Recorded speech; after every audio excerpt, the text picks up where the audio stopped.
Uh, First, I'd like to thank Sister Hatshepsut for inviting me back again. I had, again, like the best laid plans of mice and men, guying after glee. That's how it's supposed to be said. And I had wanted to drop a little bit of information about what I gathered around melanin, since melanin is the topic. I also wanted to, as I normally do at speaking engagements, engage the audience with specific questions that they may have around their health. I like to give back to the people who have been giving to me, and by putting their trust in me for all these 20 years and following through with certain pieces of information that I gained on my own personal experience, as well as through reading some 700 to 800 books. I wanted to touch upon melanin because it seems that, well, first I want to go to melanin very quickly, and then I want to get to this thing that we got going called exercise, that we seem to be caught up in. And I want to get into very quickly answering one or two questions. If there are certain people right now that are suffering from certain diseases that people are being called upon to pay $700 and $800, and even though you got that little card, Blue Cross, that talks about you can have it for free, it ain't for free. If very quickly you want certain health questions answered, go home right away to start getting busy with it, I'll answer those questions. First of all, I wanted to name this specific tape, Chromopathology and the Myths About Melanin, Metaphysical Myths About Melanin. I've been noticing as people talk about melanin, and we as people of color, or what I call spectral people, we have this thing now that because we have color, we done got all egotistical. It seems now that the prevailing mindset was that our paler associates on the planet was proud of their so-called non-color. And we were kind of out of it. We didn't like the way we are color. We always still have little vestigial reminders about how we disliked ourselves based upon our color. But now there is this kind of opposite pride in being very dark. And it's beautiful. Let's go with it. But there's certain pieces of information that we're missing about our color that has not been told to you based upon the fact that those who are talking about your color are not interpreting it properly, or not giving you little pieces of connecting information about maybe why you're that color, and maybe why the color that we all are on the planet just somehow aren't the right color anyway, no matter how proud we are. And if we were superior in the colors like we say we are, as from the yellow all the way to the darkest of the dark, then why are we dying from the same diseases that our slave master had introduced to us? If we were superior because of our color, then even with the greatest of strife, we would not die from anything likened unto him. And even though we adopted his sick philosophies and his way of eating, his way of behaving, somehow the superior melanin would have overstepped that, and we'd be back on track to our immortal ways. But first of all, I do not believe that the colors that we all are, the yellow, red, brown, was the actual color for the species, because based upon everything that we see on this planet, the color that most assimilates best with solar light is what? Green. Now hold a minute, don't rush us. Don't rush the stage first. I believe that somehow there's a piece of the information that's missing about color as far as human beings are concerned. I know that the plant life on this planet seems to be able to process solar radiation more efficiently than we do into nutrition. And that the color green in our own spectral reality has somehow been missing. And I'll tell you why. If you go into the books of history or our story, and those books I look at as the Kemetic and as well as the Vedic myths, what you like to call myths, or what the white man like to call myths. I believe that the information that was given to us through the Kemetic writings as well as through the Vedic writings are more relevant than the science that you're being taught right now, because everything that we're doing is secondhand. Why are we looking for our so-called past and history in the scientific books that the European has written? Why are we not studying our story based upon what was written in certain books like Pertemru, or the Book of the Coming Forth by Day? Why aren't we looking for what caused the destruction of our so-called great civilization to what we are here today? Well, I can tell you, you can find the clues in the so-called Ebers Papyrus and all the other papyri that were written and translated by the so-called European. I think that if we are not to doom ourselves to repeat the mistakes that brought us down, we have to study not all that is so-called fly with ourselves, because we're going to do that anyway. But it's time we start studying what caused the fall in the first place, and based upon our superior selves and as the progenitors of civilization, what was it that brought us down? Because couldn't no person crawling on all fours, walking with cave skins, come in to Chem and take us out? What took us out? We keep blaming the European for our downfall, but I believe our downfall was based upon those so-called gods that was talked about in the Kemetic and the Vedic writings, the ones you call the Neteru, the Neberu, or the Niteru, or the Ennead, or the Pandavas of the Veda. Because in the beginning of the Kemetic writings, you saw that there was this serious interaction between so-called man, or human, and the gods. We were going along real good. And then in the latter writings, mankind, or humanity, was kind of vilifying the gods. They were pissed with the gods for some reason. And I'll tell you, too, that the specific coloration that we had, the ideal coloration, you would want to look to the gods because they were supposedly superior to humans, right? So in all the writings, what do we find about the color of the Most Highs? What was the specific color of those who were supposedly the gods? What was the color of Osir? What was the color of Osiris? Those who don't. Before and after his crucifixion. Black and green. What was the color of Draupadi in the Veda? Oh boy. Huh? She was green. What was the color of Eve in your Bible? They cut my throat again with time. Chronos. Well, let me run down a few pieces of information that I need to get on this tape, because I think that there is some valid information here to be given. In my investigation, the gods altered in color in progressive pathology, and this is why I put it down, so you know they're ready to cut my throat with time, so I can't just talk to you all. I got to write it down to make sure I get it on tape. The gods altered in color in progressive pathological stages. The true tests, or the true texts you need to read in about who you were, are in the Gnostic texts, as per those that were hidden from the Christian texts, the ones that were abbreviated by Shakespeare, who gave you your Bible.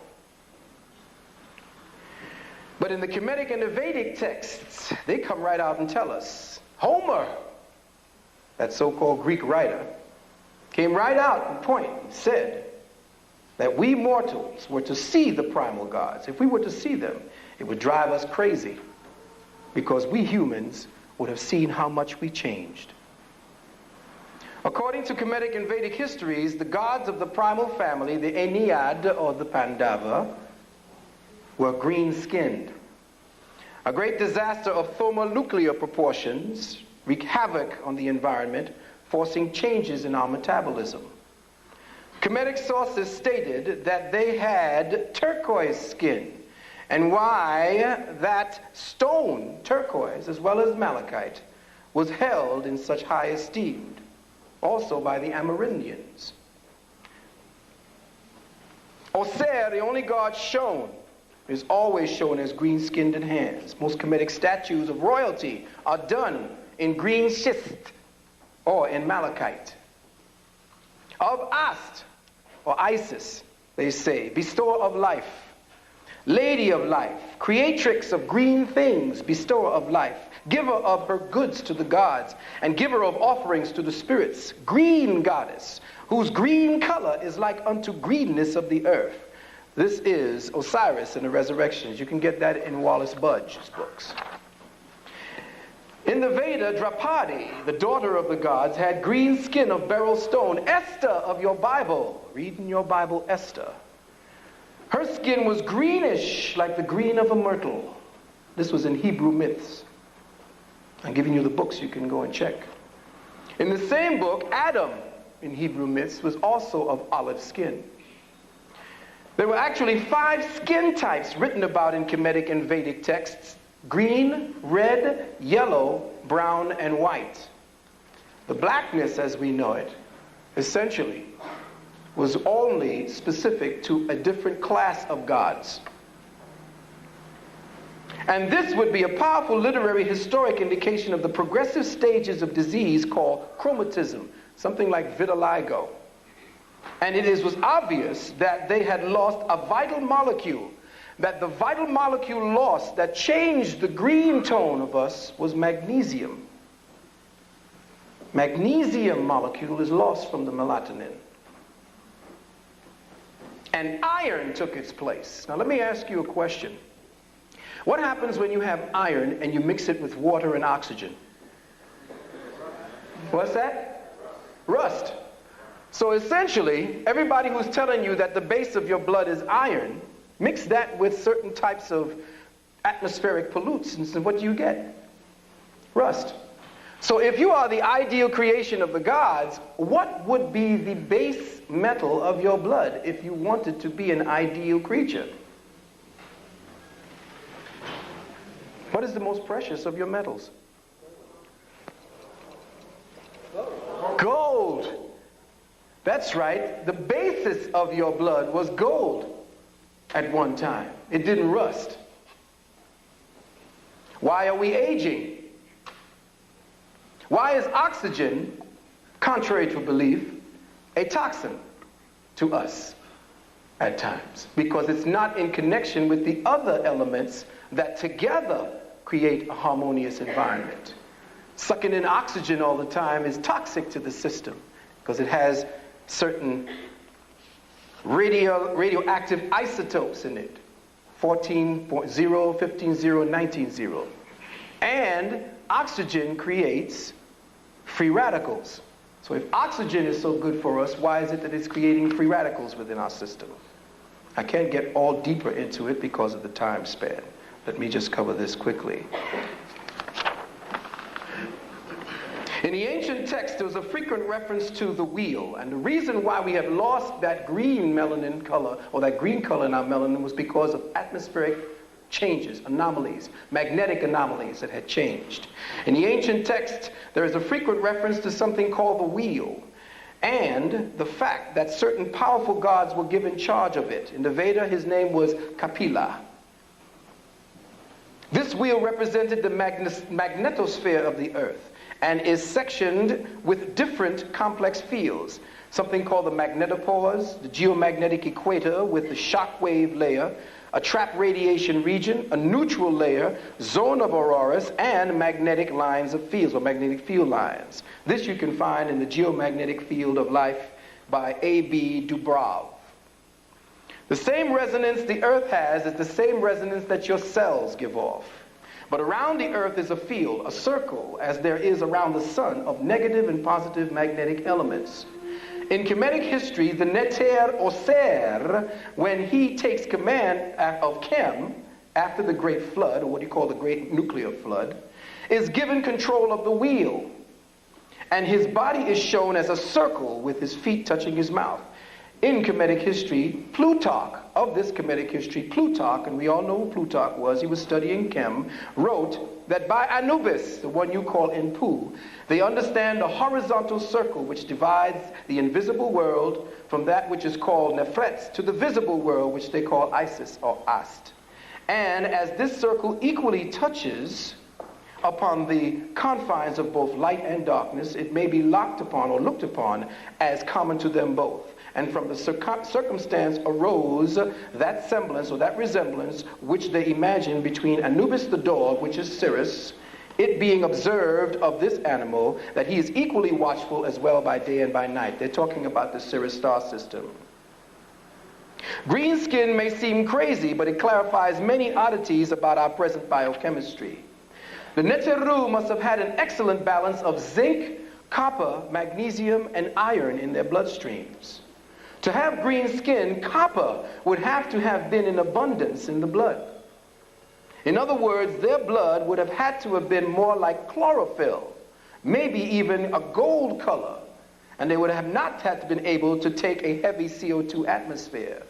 Copper is an excellent oxidation reduction element as it synthesizes enzymes towards that end.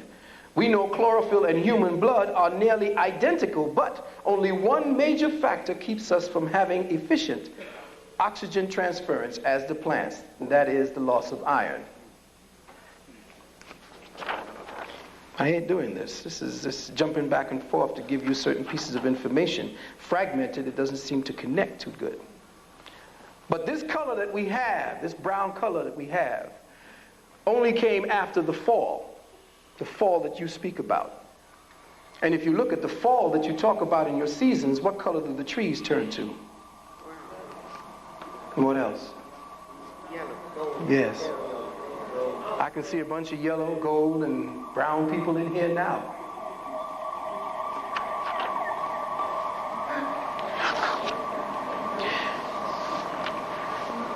They're rushing me off the stage, and I know what we're going to talk about. They're saying, well, Reverend Valentine's crazy again. He's talking about us folks was green at one time. You thought I was crazy when I said AIDS didn't exist in 1985. Lost a lot of friends with that. Lost a lot of friends when I said that fibroid tumors and certain cystitic conditions in women are actually caused by too much testosterone in their bloodstream. Lost friends with that too. But watch, that information will come out. And until you start getting into the information about your color, the true secrets of color, you will understand that your ancestor, the true ancestors and the gods, had a green hue, olive, malachite, and that your skin did process sunlight the way it was supposed to, like the plant. You were called at one time Saptapana, the man plant. And that's because you did emulate those things that had to do with color. The better synthesis of energy and oxygen and iron and all the rest of those elements comes via the color green. That's why the plant is so prolific in sunlight and why we are not. As far as exercise is concerned, very quickly, you are killing yourselves with aerobics.